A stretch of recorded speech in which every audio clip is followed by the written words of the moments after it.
Hi friends, പുതിയൊരു വീഡിയോയിലേക്ക് സ്വാഗതം. ഇന്നത്തെ വീഡിയോ നമ്മൾ നോക്കുന്നത് ഇന്ത്യൻ മാർക്കറ്റിനെ കുറിച്ച് തന്നെയാണ്.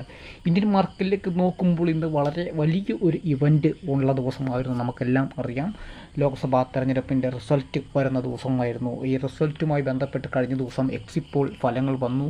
എക്സിറ്റ് പോൾ ഫലങ്ങളിലെല്ലാം തീർച്ചയായിട്ടും NDAക്ക് തുടർഭരണം ഉണ്ടാക്കും എന്നുള്ള ഒരു പ്രവചനമാണ് വന്നിട്ടുള്ളത്. ആ പ്രവചനത്തിന് ശേഷം കഴിഞ്ഞ ദിവസം മാർക്കറ്റിൽ നല്ല രീതിയിലുള്ള മൂവ്മെൻറ്റ് ഉണ്ടായി. കഴിഞ്ഞ ദിവസത്തെ നല്ല രീതിയിലുള്ള മൂവ്മെൻറ്റിന് ശേഷം ആളുകളെല്ലാം തീർച്ചയായിട്ടും ഇന്ത്യക്ക് അധികാരം കിട്ടും, തുടർഭരണം കിട്ടും എന്നുള്ള പ്രതീക്ഷ തന്നെയാണ് ഇരുന്നത്. പക്ഷേ ഈ റിസൾട്ട് വരുന്ന ദിവസങ്ങളിൽ മാർക്കറ്റിൽ അതിൻ്റേതായ വോളറ്റാലിറ്റി ഉണ്ടാവാറുണ്ട്. കഴിഞ്ഞ കാലത്തെ ഒരു അവലോകനം നടത്തിക്കഴിഞ്ഞാൽ നമുക്കറിയാൻ സാധിക്കും, അതിൻ്റേതായ ഒരു വോളറ്റാലിറ്റി ഉണ്ടായിട്ടുണ്ട്. അപ്പോൾ ഇന്നത്തെ ദിവസം നമുക്ക് നോക്കുമ്പോൾ നിഫ്റ്റി ഏകദേശം 1300 പോയിൻറ്റ് ഡൗണിലേക്കാണ് പോയിട്ടുള്ളത്. ഏകദേശം ഒരു 6% ഡൗൺ നമുക്ക് നിഫ്റ്റി കാണാൻ സാധിക്കുന്നുണ്ട്. ബാങ്ക് നിഫ്റ്റി അതുപോലെ തന്നെ ഒരു 7-8% ഡൗൺ ആണ്. 4000 പോയിൻ്റാണ് 8% എന്ന് പറയുന്നത്. അതുപോലെ ഫിൻസർവ് നോക്കുമ്പോൾ 1700 പോയിൻറ്റിൻ്റെ അടുത്താണ് ഡൗൺ വന്നിരിക്കുന്നത്. സെൻസെക്സും അതുപോലെ തന്നെ ഡൗണിലേക്ക് പോയിട്ടുണ്ട്. തീർച്ചയായിട്ടും ഇന്ത്യൻ മാർക്കറ്റിൽ ഇന്നത്തെ കണക്ക് നോക്കുമ്പോൾ ഏകദേശം ഒരു 33 ലക്ഷം കോടി രൂപയുടെ നഷ്ടം തന്നെയാണ് ഇന്ത്യൻ മാർക്കറ്റിലെയും അംബാനിയുടെ സ്റ്റോക്കുകളൊക്കെ നല്ല രീതിയിൽ തന്നെയാണ് ഇടിവിനെ രേഖപ്പെടുത്തിയിട്ടുള്ളത്.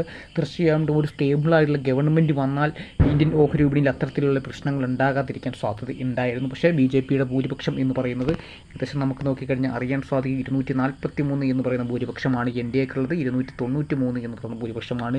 ഒരു പാർട്ടിക്കും കൃത്യമായിട്ടുള്ള ഒരു ഭൂരിപക്ഷം ഇല്ലാത്ത ഒരു തെരഞ്ഞെടുപ്പ് തന്നെയാണ് വന്നിട്ടുള്ളത്. നമുക്ക് ഇന്ത്യ സഖ്യത്തിന് 233 എന്ന് പറയുന്ന ഒരു ഭൂരിപക്ഷമാണുള്ളത്. കഴിഞ്ഞ തവണത്തെ നമുക്ക് നോക്കിക്കഴിഞ്ഞാൽ അറിയാൻ സാധിക്കും 2004 നരേന്ദ്രമോദി മൻമോഹൻ സിംഗ് സർക്കാരായിരുന്നു. ആ സമയത്ത് ഇന്ത്യൻ മാർക്കറ്റിൽ ഏകദേശം 12% ഡൗൺ ആണ് സെൻസെക്സ് കൊടുത്തത്. 11% നിഫ്റ്റിയും ഡൗൺ പോയിട്ടുണ്ടായി. പിന്നീട് ഉണ്ടായിരുന്ന ഒരു തുടർഭരണമാണ് 2009 അന്ന സമയത്ത് 17% നിഫ്റ്റി ഉയർന്നത്. 17% സെൻസെക്സും ഉയർന്നിട്ടുണ്ട്. പിന്നീട് വന്നത് ഒരു ഭരണമാറ്റമായിരുന്നു.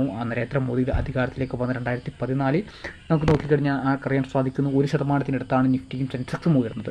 പിന്നീടും വന്നത് 2019 ഒരു തുടർഭരണം തന്നെയായിരുന്നു. നരേന്ദ്രമോദിയുടെ അധികാരത്തിലുള്ള തുടർഭരണത്തിലേക്ക് വന്നപ്പോൾ ഏകദേശം 1%-ത്തിനടുത്ത് നിഫ്റ്റിയും സെൻസെക്സും ഇടിവ് രേഖപ്പെടുത്തിയിട്ടുണ്ട്. അപ്പോൾ തീർച്ചയായിട്ടും നമുക്ക് നോക്കിക്കഴിഞ്ഞാൽ തുടർഭരണം വരുന്ന സമയത്ത് പോലും മാർക്കറ്റ് അതിൻ്റേതായ രീതിയിൽ റിയാക്ട് ചെയ്യാറുണ്ട്.